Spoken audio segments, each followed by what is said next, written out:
කීප දෙනෙක් කතා කරා අපේ ප්‍රභාකරන් නායකතුමාට මේගොල්ලෝ මේ ගෙවල් හදලා දෙනවා කියලා. යකෝ අපි ගෙවල් නැවේ අපි රට හදපු මිනිස්සු. තමුන්නාසලා වෙලා තමුන්නාසලා ගිහිල්ලා කොයියර ගිහිල්ලා හදාගන්න ඒක. හැබැයි අපිට උඹලා වෙලා පොඩි ගේක හදලා අපිට ගෙවා වෙන්නේ නැහැ. මම එකක් කියන්න පැහැදිලිම සිංහලෙන් මම දන්න සිංහලෙන් මේක කියන්න. මම මහින්ද රාජපක්ෂව නායකතුමාව උගන්ඩාක්ක කොහෙද යන්නේ? ඉන්නවා මටක්. මේ මගේ ඔයාගෙන කතා කරන්නේ. හිටපු ජනාධිපතිතුමා මේ මහින්ද රාජපක්ෂ වෙන මම වෛරය කියන්නේ එයා සිංහල ජනතාවේ නායකත්වය එයා දරගෙන හිටියා. අපි දමල විදියට හිටියා. රට දෙකක් විදියට අපි රණ්ඩු වුණා. ඉන්දියාත් මහදත් වුණා. ඒ නිසා අදවත් මගේ හිතෙන් වෛරය නැහැ. කාවෙත් මරන්න ඕනේ, කාවෙත් නැති කරන්න ඕනේ කියලා වෛරයක් නැහැ. හැබැයි මං අපේ මිනිස්සුව පාවලා දෙන්නේ නැහැ. සිංහල දන්නවද උගන්ඩාක්කි? ඒ කොහෙද දුවන්නේ? ඉන්න ඉතල අහලා යන්න. තමන්නාසලාගේ මං දැක්ක ලොක්කා ගිහිල්ලා මේම ඉන්නවා ලොක්කා.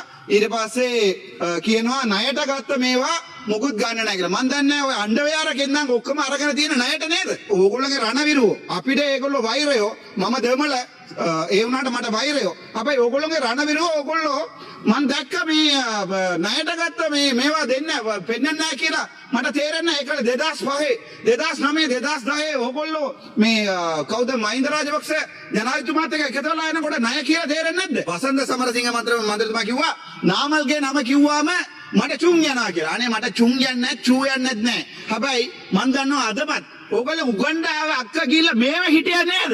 අපි දන්නවා ගිය ආණ්ඩුව රනිල් වික්‍රමසිංහ මහත්මයාගේ ආණ්ඩුව විදුලි බල මණ්ඩලය විකුණන්න තමයි තියාගෙන හිටියේ. කොහෙද එහෙම විදුලි බල මණ්ඩලයේ විකුණන්න තමයි තියාගෙන හිටියේ.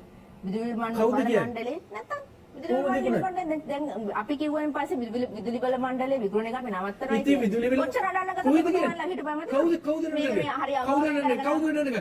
අනේ බොරු කියන්න එපා. විදුලි බල මණ්ඩලයේ විකුණන්න ඕන නම් ඒ වෙලාවේ බිල වැඩි කරන්නේ නැතුව පාඩුවේ රජයේ සම්පූර්ණ ණය ආරන් තියෙන්නේ විදුලි බල මණ්ඩලයේ ණය ටික විදුලි දන්නේ ඒක බොරුනේ කියන්නේ.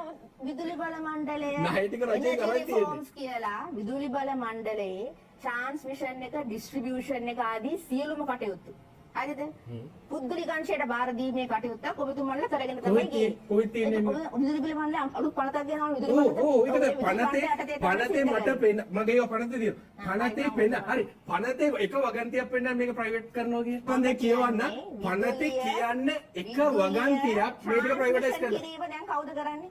ට්‍රාන්ස්මිෂන් රජය. ඒක පුද්ගලික අංශයට කොහෙද තියෙන්නේ? පෙන්න කොහෙද තියෙන්නේ? ඉතින් පෙන්න. ඉතින් රටේ බඩ වෙන්නන්න එපා. රටේ ජනතාවට පෙන්න. රටේ ජනතාවට පෙන්න. ලංකා විදුලි බල මණ්ඩලයේ වත්කම් නව සමාගම් 6ක් වෙත පැවරීමේ කටයුතු එළඹෙන පෙබරවාරි 1 වෙනිදාට පෙර අවසන් කරන ලෙස බලශක්ති අමාත්‍යාංශය දැනුම් දී තිබෙනවා. බලශක්ති අමාත්‍යාංශයේ ලේකම් මහාචාර්ය උද්‍යංග හේමපාල මහතා විසින් ලංකා විදුලි බල මණ්ඩලයේ සාමාන්‍ය අධිකාරීවරයා වෙත ලිඛිතව අදාළ දැනුම් දීම සිදු කර ඇති බවයි වාර්තා වන්නේ. ලංකා විදුලි බල මණ්ඩලය ප්‍රතිව්‍යුහගත කිරීමේ වැඩපිළිවෙල යටතේ එය ඉදිරියේදී සමාගම් 6ක් යටතේ ක්‍රියාත්මක කිරීමට සැලසුම් කර තිබෙනවා. ඒ අනුව මේ වන විට ලංකා විදුලි බල මණ්ඩලය සතු සියලු වත්කම් ක්‍රමානුකූලව අදාළ සමාගම් වෙත පැවරීමට කටයුතු කරමින් සිටින බවයි වාර්තා වන්නේ. එම සමාගම් වලට කාර්ය මණ්ඩලය යොමු කිරීමද මේ වන විට සිදු කර ඇති අතර ඊට අකමැති පුද්ගලයින්ට සිය කැමැත්තෙන් විශ්‍රාම යාම සඳහා ඉල්ලුම් කිරීමට අවස්ථාව ලබා දී තිබුණා. ඒ අනුව සේවකයන් 2173 දෙනෙක් විශ්‍රාම යාම සඳහා ඉල්ලුම් කර තිබෙනවා. ඔවුන්ට අදාළ වන්දි මුදල් ලබා දීමේ කටයුතු පෙබරවාරි මාස පළමු සතිය තුළ අවසන් කරන ලෙස බලශක්ති අමාත්‍යාංශය විදුලි බල මණ්ඩලයට දැනුම් දී තිබෙනවා. මෙම ප්‍රතිව්‍යුහගත කිරීමේ වැඩපිළිවෙල අවසානයේ ලංකා විදුලි බල මණ්ඩලය ඈවර කිරීම සිදුවන අතර ඉන්පසු එහි කටයුතු නව සමාගම් 6ක් යටතේ ඉදිරියට පවත්වාගෙන යාමට නියමිතයි. පොඩ්ඩක් ඉන්න අහගෙන ඉන්න දන්නේ නැති දේවල් කියලා දෙන්නේ. පාපිසි අහන් ඉන්න පොල්ලෙලි අහන් ඉන්න දන්නේ නැත්තම්. ඔයාව පොර සංස්ථාවේ රොකමඩ මාට්ටු අස් කරපු එක්කෙනෙක් නේ. වයිෆ් ගේ අම්මගේ account එකට සල්ලි වටනද කියලා හොයලා බලන්න. පොලිසිය බාර නියෝජ්‍යපතිතුමා වටකල මත මගේ මිත්‍රයා අද ටයි කෝට් එක නැහැ. ඇහෙන්නේ ෆෝන් එක බොරුවට කන්නේ. අර මොහොමගම මහජන බැංකුවේ account එක චෙක් කරලා බලන්න. අහින්න බෑ නිකන් බොරුවට. අහන් ඉන්න. රිදෙනවද අහන් ඉන්න.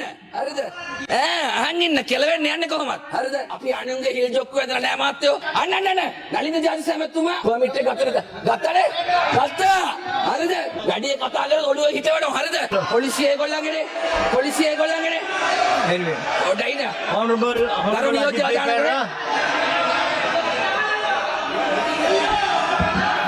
order please ලංකා පුරා ඉන්නවා JVP එකේ කාඩර් එකේ 3000ක් විතර අපි ඒ JVP එකේ ඉන්න කාඩරේ 3000ට කියන්න කැමති ඔබතුමන්ලා අවංකව ඔබතුමන්ලාගේ නිශ්චිත විප්ලවී අරමුණු වෙනුවෙන් පෞල් ජීවිත කැප කරලා සටන් කරද්දී මේ ටයිකෝඩ් ගහපු ඔබතුමන්ලාගේ ආණ්ඩුවේ ඉන්න සමහර තක්කඩියන් කරන හොරකම් වලින් විඳින සුරසැප ජීවිත පිළිබඳව මොලෙන් අවබෝධ කරගන්නා ලෙස JVP කාඩර් මහත්වරුන්ගෙන් ඉතාම ආදරයෙන් ඉල්ලන්න කැමැතියි.